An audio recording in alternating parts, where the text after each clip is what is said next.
ముఖ్యంగా ఈ మనస్సుని ఎప్పుడు కూడా ఫ్రెండ్ని చేసుకోవాలి అని అంటూ ఉంటారు.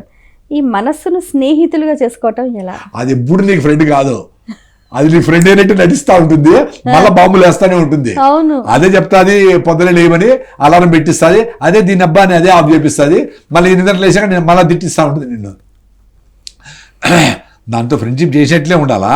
నువ్వు ఎంత ఇంటెలిజెంట్గా ఉంటే అంత ఇంటెలిజెంట్గా నీకు చెప్పినట్లే చెప్పి నిన్ను మళ్ళీ లాగేద్దామని చూస్తూనే ఉంటుంది. కాబట్టి దాంతో మనం అది కూడా మనతో ఎట్లయితే ఫ్రెండ్షిప్ చేసినట్టే చేసి మనల్ని మోసం చేస్తుందో, మనం కూడా దాంతో అట్టే ఫ్రెండ్షిప్ చేసినట్టు చేసి అది చెప్తుంది ఆగు 10 రౌండ్లు అయిపోయింది అంటది. లేదమ్మా 9 అయినాయి, నువ్వు అబద్ధం చెప్పినావు, 12 పరిగెత్తాను చెప్పి పరిగెత్తించాలి.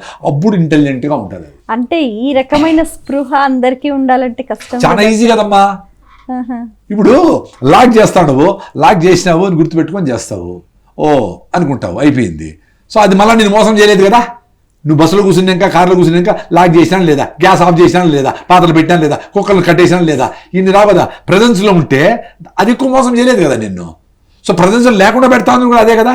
లాక్ నీతోనే చేయించి మర్చిపెట్టి అక్కడ చేసింది, స్నానం నీతోనే చేయించి చూలు సోపు అట్లే వదిలిపెట్టింది, ఎక్కడో తిప్పుతా ఉంది నిన్ను. సో అది గమనిస్తే మోస్ట్లీ నువ్వు బయటపడచ్చు. సో ఇంకా ఇంటెలిజెంట్గా నేను మోసం చేయాలని ట్రై చేస్తుంది. నువ్వు కూడా ఇంటెలిజెంట్గా ఉండాలా. నీ బెస్ట్ ఫ్రెండ్తో కూడా నువ్వు ఒక లిమిట్ వరకే ఉంటావు కదా.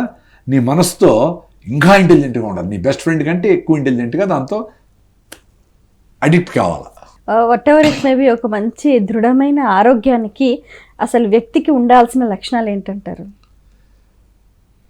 ఆరోగ్యంగా మానసిక ఆరోగ్యమైన, శారీరక ఆరోగ్యమైన ఫస్ట్ మనలో వచ్చే ఆలోచనలు ఏంటి, ఈ ఆలోచన ఆచరణ సాధ్యమా కాదా, ఈ టైంలో ఇది ఆలోచన అవసరమా, అది లేదు ఎప్పుడు అవసరము.